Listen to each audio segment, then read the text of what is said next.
So lately there's been some coverage of how the Afghanistan War is the longest war in our nation's history. And that's a long war. But it hasn't exactly been the bloodiest war, so we have to kind of keep that in perspective. And when we talk about, yeah, the Civil War was shorter, but pretty brutal. The Afghanistan War has brought up in me a great deal of ambivalence. I feel that in today's world, not only in the news media where there's a lot of opinion news about everything, that you have to take a view from the left or the right, and you have to have a strong view because when you see, Keith Olbermann or Glenn Beck passionately expressing their viewpoint, then that's higher ratings, it's more likely to go viral. And so that's kind of infiltrated, I think, people have generally, been opinionated about political issues and so forth for a long, long time, but it seems that it's more the fad because there are so many more role models for that as opposed to people that deliver the information without snide remarks or tones or outright, commentary about it. So we all feel we have to have a strong opinion to fit in with that kind of culture. But I feel that with the Afghanistan War, I can really understand the difficulty behind the choice to leave or stay, because the essence of what I see as the argument for leaving is that by being there, we are creating more members of al-qaeda that hate us because we're occupying that area, and therefore creating more enemies.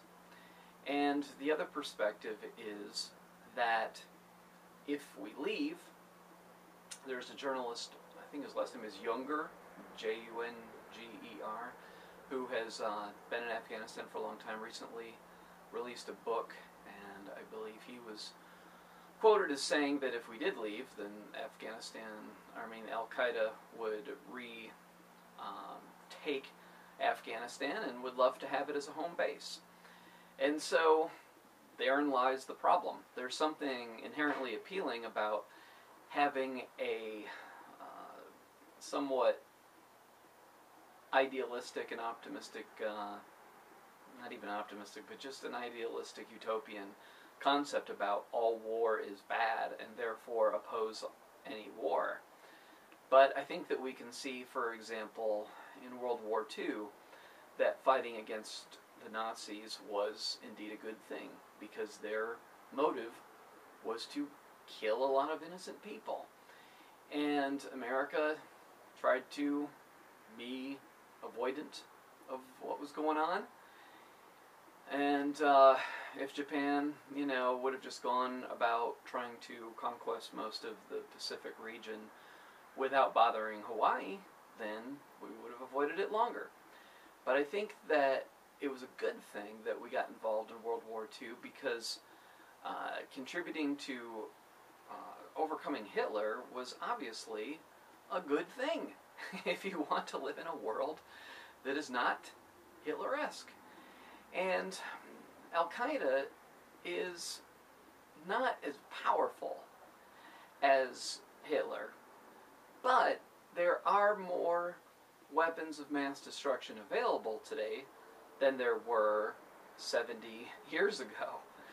And so we have to take into account the fact that if we do not intervene in al-Qaeda's, in Afghanistan, we're also obviously fighting the Taliban a lot, which are not exactly an enlightened group of individuals. If we just let groups that hate America flourish and thrive without intervening, I don't believe that it's simple enough for positive thoughts of a utopian world to just make them go away.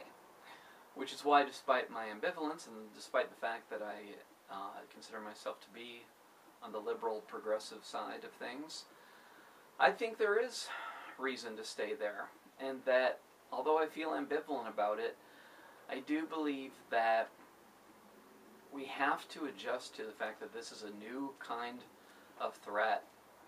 It's not about another nation's organized military.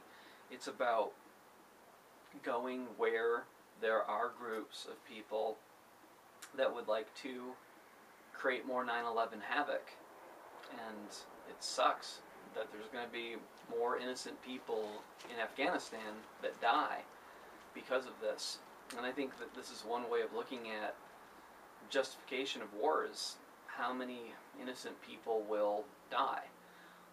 Obviously on 9/11, over several thousand, innocent people died, and I believe in a certain level everything happens for a reason, and there are no victims and all that stuff like that, but still, I do believe that when it comes to groups of people that hate entire entities, such as hating all Americans, yes, by staying we piss them off and may add to more recruitment, but I don't think by leaving there's going to be some kind of healing process in which al-Qaeda changes their mind and decides that America, they disagree but should, live and let live. It just doesn't seem like the essence of their philosophy. So, it seems like there's going to be, this is our longest war because this is a different kind of war. This is not about fighting another nation's military. This is about fighting against terrorism, fighting against individuals that would like to have us destroyed and have made no bones about it. So, as horrible as it is at this point in time, I think I'm leaning towards supporting this war. I think that I generally trust Obama. I think that he is an empathic individual. He's not kind of a war nut or somebody that would, just like to be in war for the hell of it. And being that the Congress has a Democratic majority, that contributes to my feelings as well, of having some trust for the intentions of the United States, despite the uncomfortable and just necessary pain that goes along with participating in a war. Thanks for watching.